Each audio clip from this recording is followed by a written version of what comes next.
Hola, bienvenidos a la primera campaña evangelística online de la Iglesia Las Acacias. Hemos preparado para ustedes una serie de videos que contienen historias reales, testimonios de vida, personas que pasaron por situaciones difíciles y cuando confiaron en el Señor, sus vidas fueron transformadas, sus situaciones difíciles fueron cambiadas y hoy pueden testificar de que el Señor Jesucristo hace milagros, transforma vidas y es la respuesta cuando tenemos un mal momento o pasamos por situaciones muy difíciles que se pueden escapar de nuestras manos. En cada uno de los hogares donde nos están viendo hoy, en las iglesias en casa, en las células de oración, allí hemos preparado ese espacio para ustedes. Así que póngase cómodo, prepárese para ver historias transformadas y permita que el Señor toque su corazón. Dios les bendiga.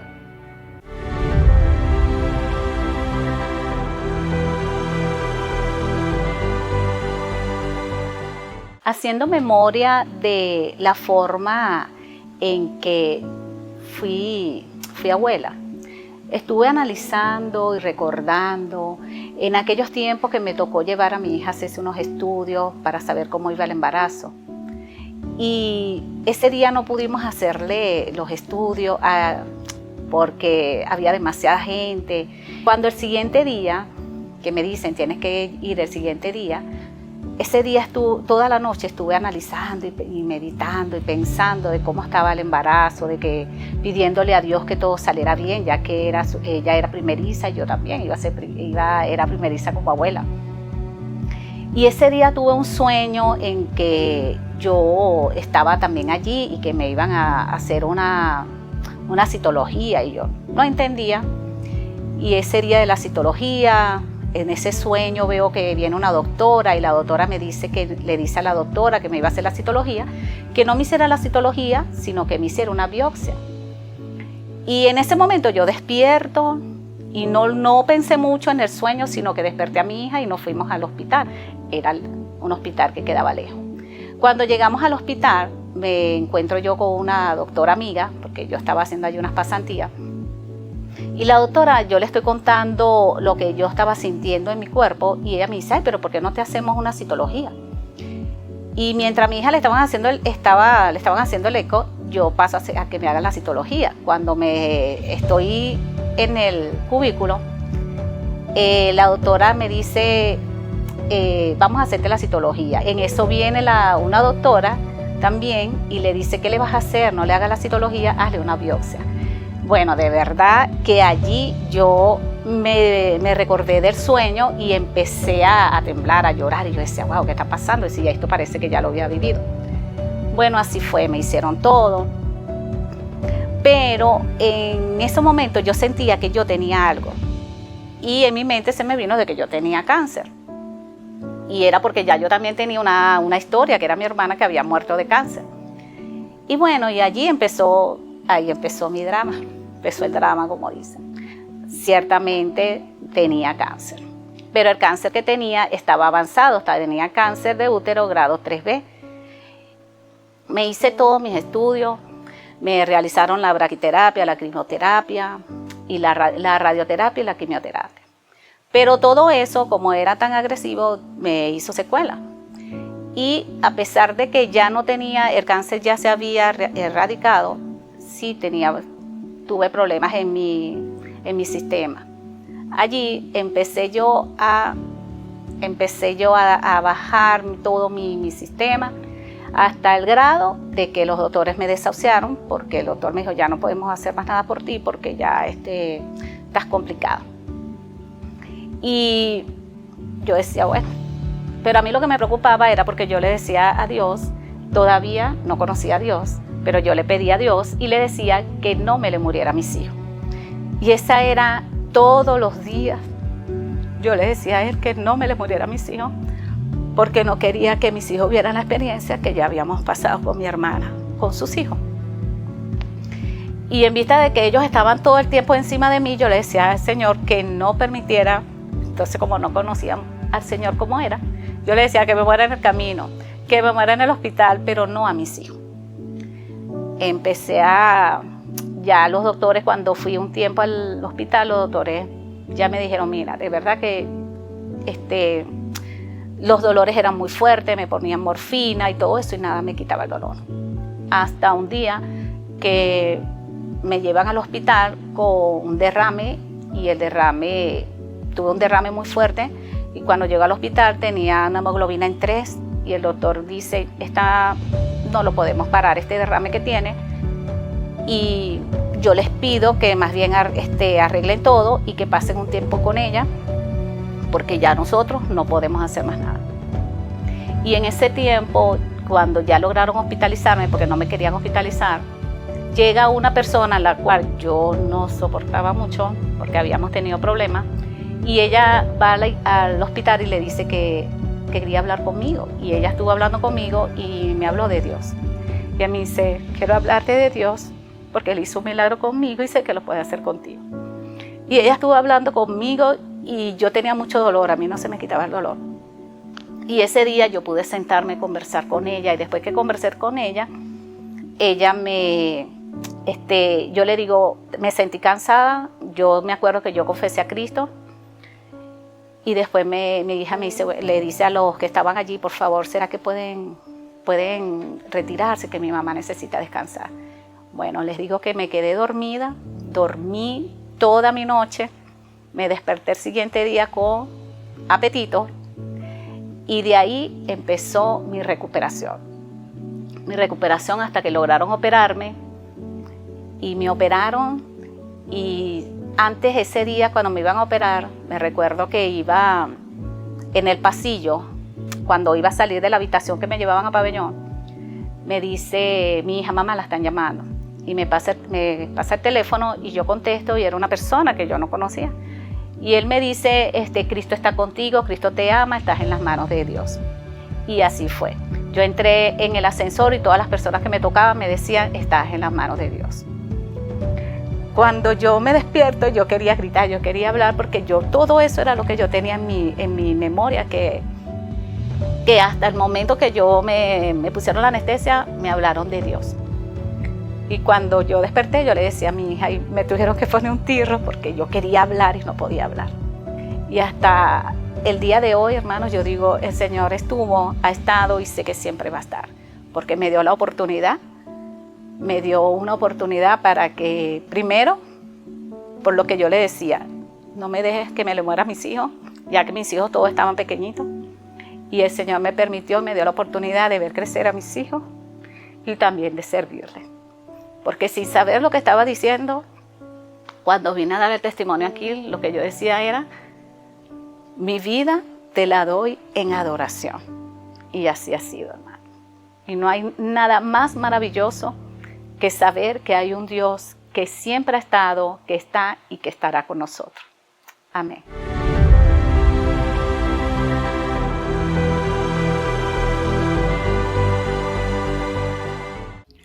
En el Evangelio de Marcos, capítulo 5, se recoge la historia de un endemoniado, un hombre que se le dice el endemoniado Garadera. Era un ser humano que tenía problemas. No sabemos las razones por las cuales él estaba en esas condiciones. El texto no lo recoge. Muchos de nosotros tenemos situaciones, tenemos problemas que nos aquejan, problemas que nos llevan a vivir una vida de locos que andamos en las calles, locos que no sabemos qué hacer, qué decir. El mundo se nos vuelve un desastre porque los problemas nos aquejan, porque no sabemos cómo resolver los problemas y entonces nos aislamos, nos apartamos. Este hombre se aislaba en el cementerio, este hombre estaba encadenado, este hombre reventaba las cadenas y se flagelaba. Los problemas de la vida nuestra nos llevan también a nosotros a aislarnos muchas veces. Los problemas nos llevan a hacer cosas que no debemos hacer. Mi vida, por ejemplo, era una vida parecida de endemoniado, porque el mundo espiritual nos lleva a nosotros, o sea, los demonios nos llevan a nosotros a cometer cosas que no deberíamos cometer. Decido en ese momento andar con él.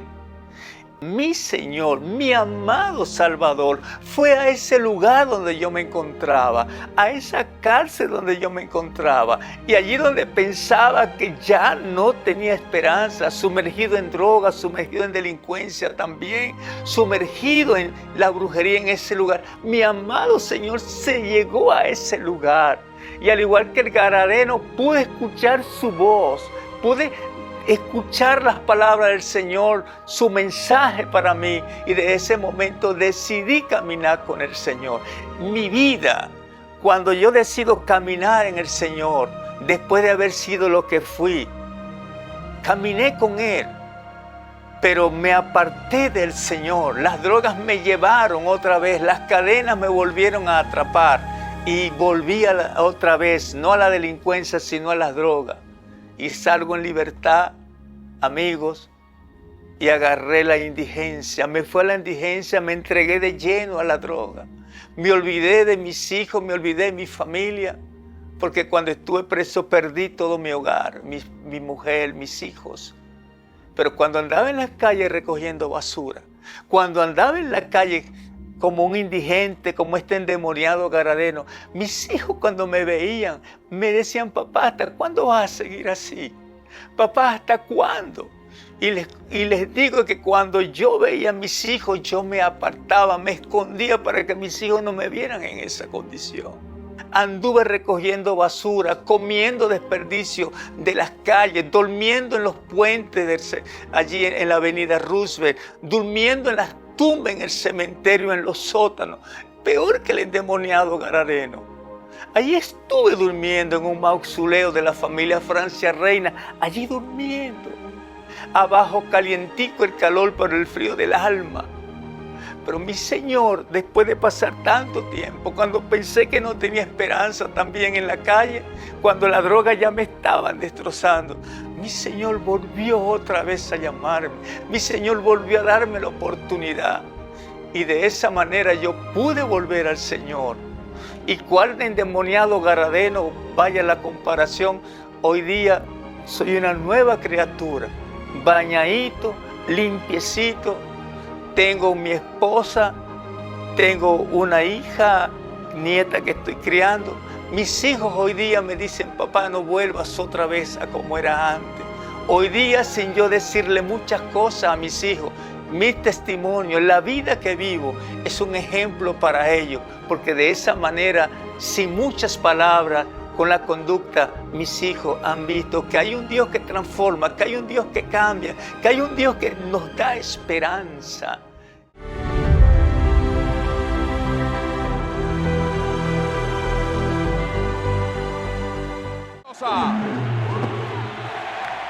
Conecta elevado corto por la izquierda. Va retrasando Aybar. Aybar está perdido. La bola cayó. Amigos, se fue la bola. Viene la victoria venezolana. No puede ser. No puede ser. Y sí lo es. Sí lo es. Sí lo es. No puede ser. Pero sí lo es. Amigos, Venezuela es campeón de la Serie del Caribe 2000. Subero no es solo un nombre reconocido en el mundo del deporte, es un ejemplo viviente de cómo una profesión puede convertirse en un vehículo para manifestar una vocación. Desde sus días como pelotero en las grandes ligas, pasando por sus años como coach en diversos equipos de Estados Unidos, Latinoamérica y Corea del Sur, hasta su labor como presidente de la Fundación de Atletas Cristianos de Venezuela, Carlos ha demostrado que su verdadera misión va más allá del campo de juego. Saludos amigas y amigas, les habla Carlos Subero, presidente de la Fundación Venezolana de Atletas Cristianos y ligado al béisbol profesional por 33 años. Hoy tengo la oportunidad de compartir mi testimonio y de lo que es ser un misionero infiltrado en los campos de béisbol. Desde muy pequeño tenía yo la ilusión, el sueño de convertirme en pelotero profesional, algo el cual llegó a la edad de 18 años luego de una cantidad de 49 tryouts en los cuales me rechazaron en el número 50. En el tiempo perfecto del Señor me dijeron que sí. Y ahí comenzó mi carrera profesional el 5 de noviembre del año 1990, la cual estuve como pelotero activo durante 8 temporadas Y luego de eso yo tenía también en mente que al día que tuviera que retirarme, quería ser dirigente. Luego de 8 operaciones más o menos que tuve, una carrera bastante accidentada, logro dar el salto a lo que es mi carrera técnica en el año 1999 y comienzo lo que fue una carrera ya más de casi 25 años como técnico en sus diferentes áreas, diferentes países, mucha diversidad, con victorias, con derrotas, con despidos, con contratos nuevos, pero todo bajo la mano de Dios, que es lo más importante. Y les hablo un poco de manera breve lo que es mi carrera de béisbol, pero lo más importante es que en cada una de ellas reconocer que el propósito de Dios estaba presente. Y eso comienza precisamente, creo que llega un momento en nuestras vidas, es inevitable, creo que nuestra misma naturaleza humana, de victoria en victoria, pues nos creemos autosuficientes, pero cuando comienzan los golpes y las derrotas y una vida llena de accidentes como yo lo tuve, les hablé anteriormente de lo que fueron las operaciones, mira al cielo, pregunté, Señor, ¿qué quieres? Nací en un hogar cristiano en el cual no solo se predicaba a través de la Biblia, sino con un testimonio vivo. Fui bendecido en tener una madre y un padre, el cual modelaron a Cristo, una abuela, Carmen, la cual, Josefina, mi familia entera. Le doy gracias a Dios que pude nacer en una familia cristiana. Pero a pesar de eso, ese encuentro personal es único. Y creo que precisamente cuando comienzo mi carrera de técnico, comienzo yo también mi carrera espiritual, entender nuestra dependencia del Señor en todo tiempo. Y a medida que nos íbamos adentrando en nuestra carrera y el ver la preciosa oportunidad que el Señor ponía en nuestras manos como manager, que yo era de los equipos, líder, la autoridad máxima, de tener técnicos, los cuales yo podía testificar a través de mi ejemplo, las diferentes oportunidades que ofrece un juego, sobre todo en las derrotas, en los momentos difíciles, enseñar el carácter cristocéntrico, el que ellos te puedan preguntar y acercarse a ti y decir, ¿cómo lo haces? Pierdes 8 en fila y no pierdes la compostura. Yo les decía, esa no me la pierdo en casa, pero ustedes no lo ven. Y creo que era un anhelo tan grande de querer representar al Señor en los terrenos de juego y que muchos pudieran vivir lo que es ese gozo y la paz del Señor en medio de los diferentes momentos. Igual, en los momentos de victoria, el permanecer humilde, el no creerse autosuficiente, el entender que es por su gracia. Hoy en día es mucho más fácil, pero todo iba evolucionando.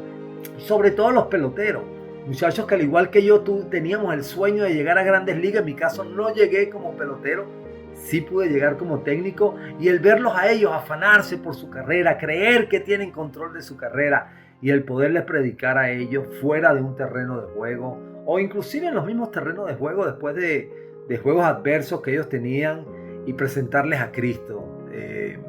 Se me viene a la mente brevemente uno en Montgomery, Alabama, en el año 2012. Están los muchachos deseosos ya a saltar al terreno de juego y viene de pronto una lluvia que duró 25 minutos. Y le digo, muchachos, vénganse para acá, para mi cuarto, para la oficina del manager. Y ahí estuvieron como 6 muchachos. Y les hablé de la palabra de Dios, sentí en mi corazón y obra de su espíritu, 4 de ellos se entregaron al Señor. Y luego vino el juego y el hombre de la meteorología decía, ¿de dónde vino esta nube? No estaba, el juego estaba supuesto a comenzar y de pronto una nube.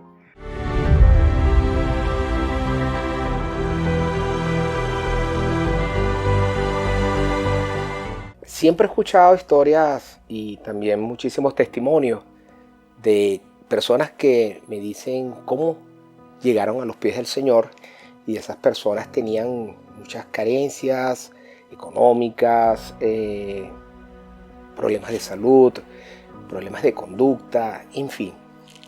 Mi historia o mi testimonio es totalmente distinto porque yo llego a los pies del Señor en un momento donde realmente a nivel económico, a nivel profesional, había logrado muchísimas cosas, muchísimas. Estaba en el top de lo que una persona que viene de clase media baja quisiera lograr.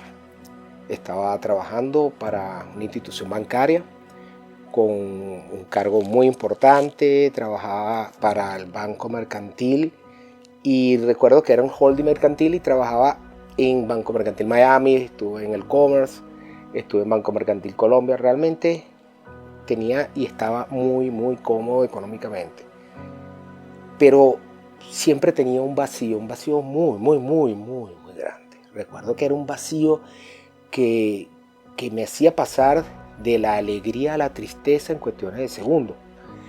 Un día recuerdo, venía de Estados Unidos y tenía muchos años sin saber de mi hermano mayor y algo me hizo llegar hasta la casa de mi hermano. Recuerdo que yo venía, y lo que voy a decir no es para jactar, sino para dar un poquito, algo así como ser un poquito más específico. Yo venía había comprado un carro convertible, que era algo como que el tope para ese momento. Venía vestido con un traje de Armani, nunca se me olvida. Y recuerdo que cuando me fui a estacionar en la casa de mi hermano, no había estacionamientos y tuve que pararme muy lejos, porque digo todo este detalle por lo que ocurrió luego.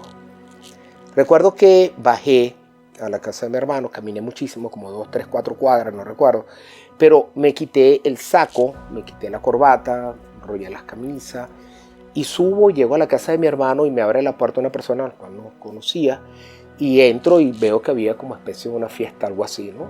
Y yo, wow, qué bien. Pero no conocía a nadie. Cuando me traen el primer trago, yo pensaba que era, yo digo, aquí falta como que el hielito, ¿no? Resulta que no era una bebida alcohólica, era café. Bueno, esto es una fiesta con café. Y al rato una persona se sienta al lado mío y veo sus manos y veo que tenía las uñas muy sucias y le pregunto a qué se dedicaba y me dice, yo soy bolero. Y le digo, ¿cómo es esto? No, yo limpio zapatos, limpio botas. Y yo, qué bien. Y digo, wow, mi hermano, qué raro estas amistades y esto. Y de repente se agarran todas las manos y dicen, vamos a orar. Yo digo, Dios, ¿dónde llegué? Y se toman todas en la mano y que me toca al lado el muchacho de las manos sucias. Y me impresiona que empiezan a hablar. Él hablaba muy coloquial, pachá, muy tal, así, hablaba medio raro. Y empiezan todos a orar, y de repente la persona que está dirigiendo la oración, yo digo, esto como que son evangélicos. Digo yo. Recuerdo que la persona dice, y va a dirigir la célula el hermano, y dicen el nombre de la persona que yo tenía al lado, el de las manos sucias. Y se pone ese hombre allí, y cuando él empieza a hablar, me sorprende que ya no hablaba con ese léxico, sino que todo lo que emanaba de su boca era sabiduría. Y yo digo, wow, aquí está sucediendo algo, y claro que estaba sucediendo.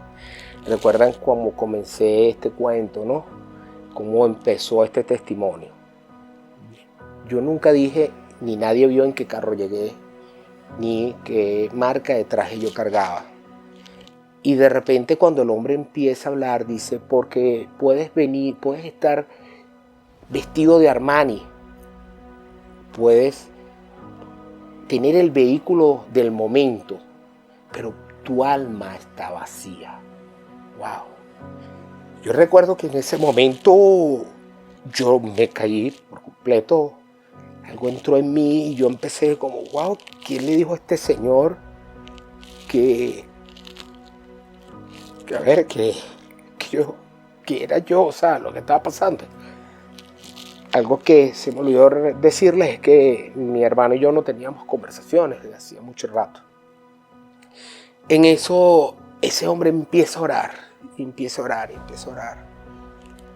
Y ese día recibo al Señor. Fue el regalo más bello que me ha sucedido. Porque recuerdo que esa parte de mí que faltaba, eso que estaba fallando, ese vacío empezó a desaparecer. Hay sanidades que tardan.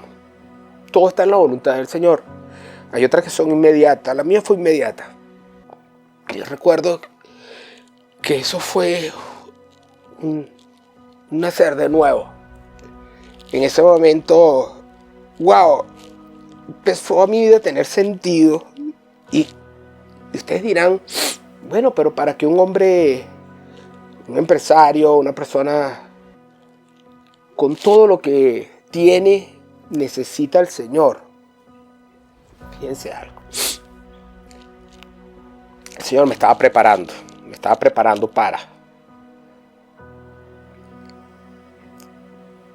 para luego tener la fuerza para poder soportar todo lo que hace poco me pasó.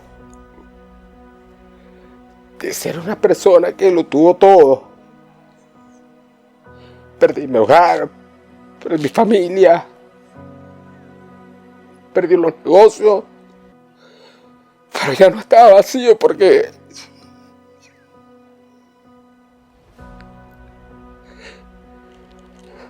ahora era rico de verdad. Y si no hubiese recibido al Señor, jamás hubiese podido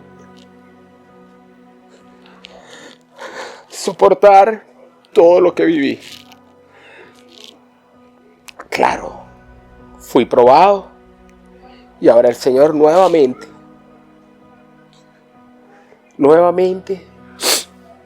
me brindó su apoyo, porque Él nos promete que su bondad, su misericordia nos va a perseguir, y créanme que nos alcanza.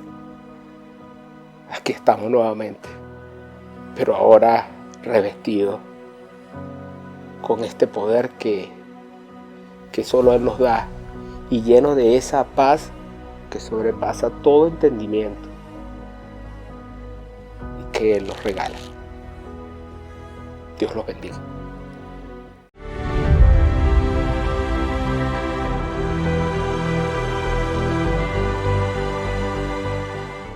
Qué tiempo maravilloso el que estamos teniendo a través de todos estos testimonios, los cuales constatan la presencia de Dios operando en la vida de individuos de diferentes perspectivas, diferentes realidades, diferentes contextos. El poder ver cómo Dios no solamente opera en una iglesia, sino opera en el corazón del ser humano. Escúcheme bien, ahí en su hogar quiero darte esta palabra que creo que es pertinente, basado en todo lo que venimos escuchando. La Biblia dice que aquel que está en Cristo, nueva criatura es. Las cosas viejas pasaron, he aquí todas son hechas nuevas. Cada uno de nosotros ha experimentado la necesidad de poder mirar hacia el pasado y decir, yo hubiese cambiado esto. Yo no hubiese hecho esto de esta manera, o realmente la vida que llevo no es la que verdaderamente trae satisfacción a mi vida. La realidad es que el ser humano fue creado para poder vivir en comunión con Dios, poder conocer a Dios. Pero hay algo, querido hermano, querida hermana, que nos separa de esa realidad. El pecado que vive en nosotros es una abominación delante del Señor. Y déjeme decirle algo, a veces escuchamos la palabra pecado y pensamos que es una expresión religiosa. No, querido, la palabra pecado es una enfermedad que tú y yo cargamos. La Biblia dice que todos cargamos esa enfermedad y es una realidad que habita en nuestro cuerpo y nos separa de poder escuchar la voz de Dios. Cuando miramos las noticias y vemos nuestra sociedad, vemos los síntomas de esa enfermedad. Separación, angustia, violencia dentro de la familia, violencia en nuestra sociedad, degradación a la mujer, degradación a los niños, peligro, escasez en las calles, son consecuencia de una humanidad que le ha dado la espalda a Dios. Pero usted ha escuchado un milagro poderoso. Cada una de estas vidas que usted ha oído en su hogar son el reflejo de hombres y mujeres que de alguna manera se han encontrado con la solución del pecado. La Biblia dice que la única manera de poder solucionar ese pecado, esa realidad, ese distanciamiento de Dios, se llama Jesucristo. Un día Dios envió a su Hijo amado al mundo para que todo aquel que en Él cree no se pierda, sino que tenga vida eterna. Cuando la palabra del Señor dice que tú y yo venimos a Cristo, la Biblia establece que Él, por medio de su sacrificio en la cruz del Calvario, borra nuestros pecados, así como lo escuchaste. No importa qué situación estés viviendo o que hayas cometido, sea adulterio, fornicación, sea que hayas asesinado a alguien, le hayas mentido o algo se haya roto en tu corazón con raíces de amargura profundo que te llevan por un abismo donde tu corazón se siente en total desesperación. Dios envió a su Hijo para darte salvación y darte vida eterna.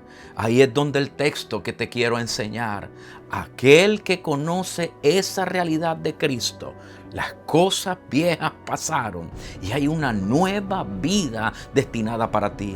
Como estos hermanos que de diferentes contextos han experimentado una nueva vida, quiero invitarte ahí donde estás con tu familia, tus seres queridos, en la sala del hogar donde te encuentras.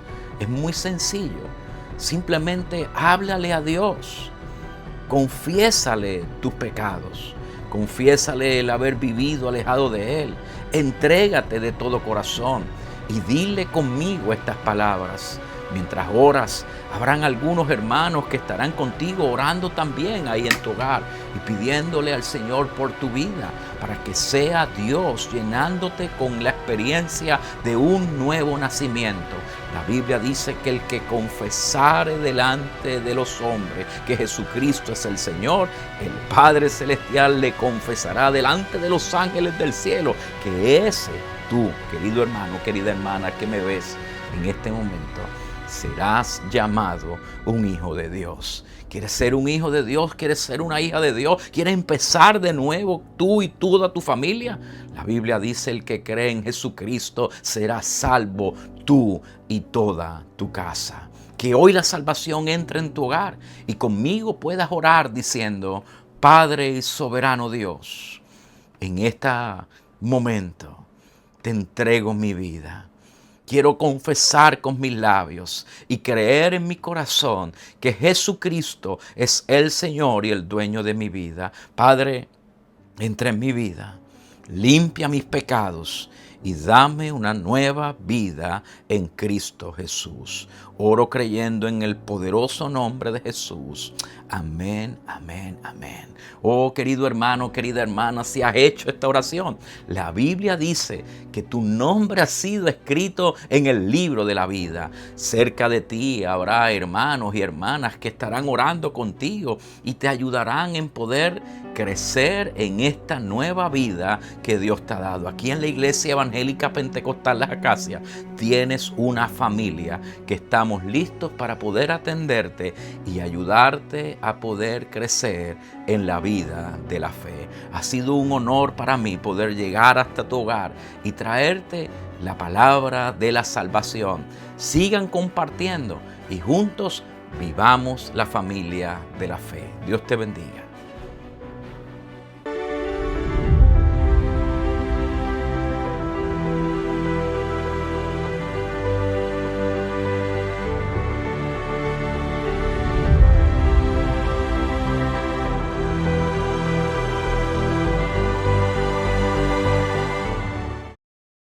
¿Te encuentras solo en este momento?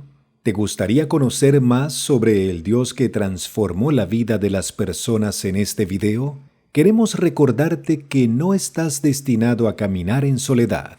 Si deseas ser acompañado y recibir el contacto de alguien de nuestra iglesia en este tiempo tan especial, hemos preparado un espacio para ti. Solo debes llenar el formulario cuyo enlace encontrarás en la descripción del video. Al hacerlo, uno de nuestros hermanos se comunicará contigo para escucharte, orar por ti y caminar juntos en fe y esperanza. No pierdas esta oportunidad. Abre tu corazón y permite que Dios te muestre, a través de nuestra comunidad, que nunca estás solo.